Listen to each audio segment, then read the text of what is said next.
आज मैं आपको ऐसी कहानी सुनाने जा रही हूँ जो अच्छी भी है और सच्ची भी है। एक ऐसी बच्ची की जिसका जन्म हुआ 14 नवंबर 1948 महाराष्ट्र के वर्धा के पीपरी मैगे गांव में।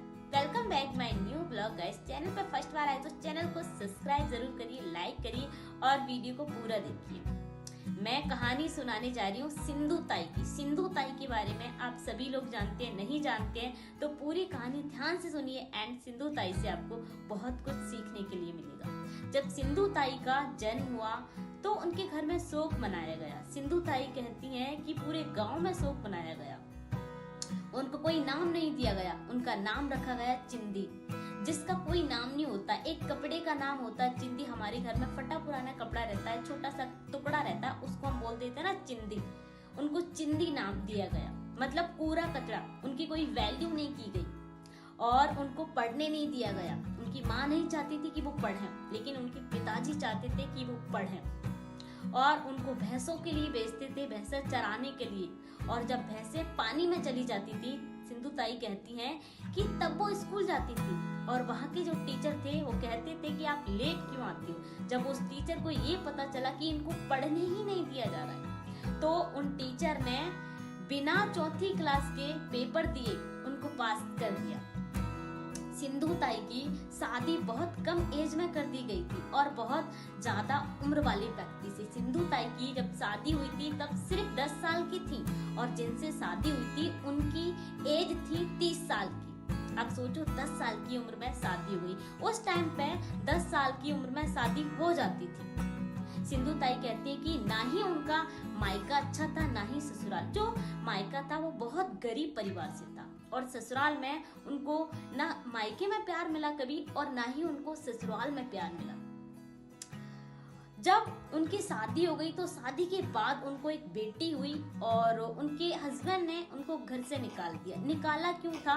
क्योंकि किसी ने उनको बोल दिया था कि ये जो बेटी है इनके पेट में वो आपकी नहीं है, मेरी है। वैसे भी कहते हैं ना कि एक आदमी कभी ये चीज बर्दाश्त नहीं करता कि उसको कोई इस तरीके से बोले। तो एक शक की वजह से उनको घर से बाहर निकाल दिया गया। उनको जाना नहीं, उनको बाहर निकाल दिया एक ऐसी जगह जिसमें गाय रहती थी और उनको फिर बच्ची हुई।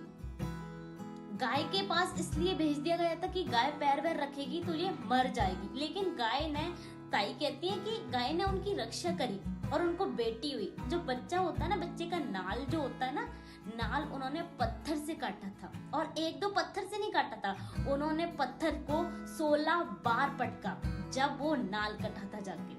और फिर वो अपने मायके आई थी। अपने मायके आई थी 10 दिन की बच्ची को लेके और उनके जब मायके आई तो उनके पिताजी नहीं रहे थे। तो फिर उनकी माताजी ने उनको बोल दिया कि जब आपका पति आपको नहीं रख रहा है तो हम भी नहीं रखेंगे। और उस टाइम पे सिंधु ताई कहती हैं कि उस टाइम पे जब पति नहीं रखता ना तो फिर माँ बाप भी नहीं रखते हैं। तो फिर माँ बाप ने भी उनको घर से बाहर निकाल दिया था क्योंकि पिताजी तो उनके थे ही नहीं और माँ ने भी उनको मना कर दिया था। तो अब सिंधु ताई जाए तो जाए का। फिर सिंधु ताई स्टेशन आई और स्टेशन आके उन्होंने डिसाइड किया कि अब वो मरेंगी क्योंकि कोई ऑप्शन नहीं है, बच्चे को लेके कहाँ जाए। आखिर में हमारे पास एक ही ऑप्शन होता है कि हम मर जाते हैं।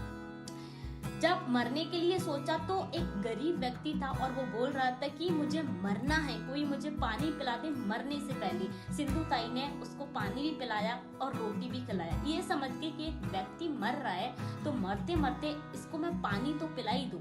पानी भी पिलाया, रोटी भी खिलाया, फिर वो व्यक्ति मरा नहीं। फिर ताई ने डिसाइड किया कि अब मैं मरूंगी नहीं। और फिर वो ट्रेन में गा के, मतलब उनको भजन बहुत अच्छे आते थे, भगवान के भजन गाती थी, गा के पैसे लेती थी, आटा लेती थी, खाने को लेती थी। वो सिर्फ इसलिए ट्रेन में जाती थी कि उनको खाने के लिए मिले। ताई कहती थी कि आप ना खाने के लिए पेट को डेली चाहिए, ऐसा नहीं कि आप 8 दिन में एक बार खा लो, डेली चाहिए। पेट रोटी डेली मांगता है।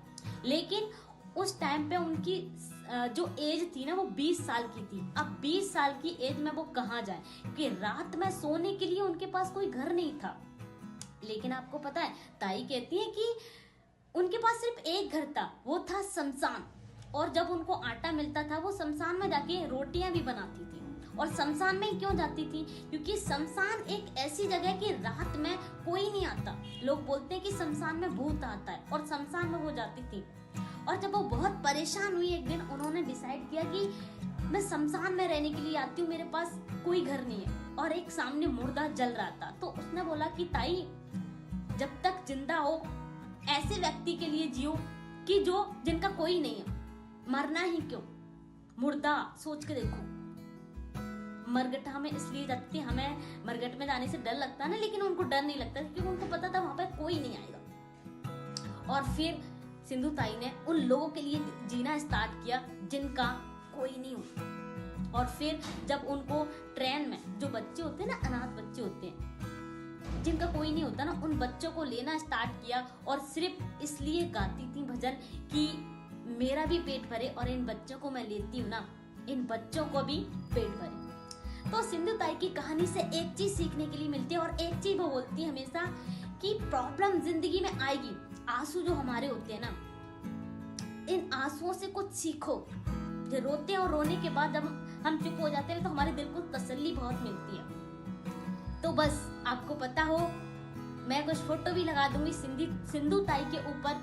एक फिल्म बनी है, ठीक है, एक मूवी बनी है, आप देख सकते हो। सिंधु ताई के बारे में जाके एक मूवी है, वो आप सर्च करेंगे तो यूट्यूब पे भी आ जाएगी। और उनको जो मूवी बनी है ना, उनको उस मूवी को सम्मानित भी किया गया है, अवार्ड भी मिला है। और ऐसे बहुत सारे अवार्ड हैं जो सिंधु ताई को मिले हैं। तो एक चीज जरूर सीखने के लिए मिलती है कि नारी शक्ति जिंदाबाद। मतलब एक नारी जो होती है, लेडीज होती है, लाइफ में सब कुछ कर सकते हैं। इतनी प्रॉब्लम की होने के बाद 10 साल में शादी हो गई एक ऐसे व्यक्ति से जिसकी एज 30 साल है, हस्बैंड ने घर से बाहर निकाल दिया, फिर भी हार नहीं मानी और इतना नाम बना लिया।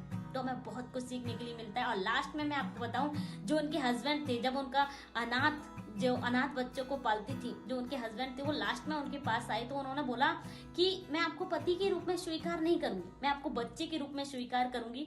और जो छोटे छोटे बच्चे थे उनको उन्होंने बोला कि ये बूढ़ा हो गया है अब, तो ये मेरा बूढ़ा बच्चा है और बहुत शरारती बच्चा है। सो आज के लिए इतना ही। आपको सिंधु ताई की कहानी से बहुत कुछ सीखने के लिए मिलेगा कि कभी हार नहीं मानना है, कोई सपोर्ट नहीं करे तो खुद के लिए लड़ना सीखो। नारी शक्ति जिंदाबाद।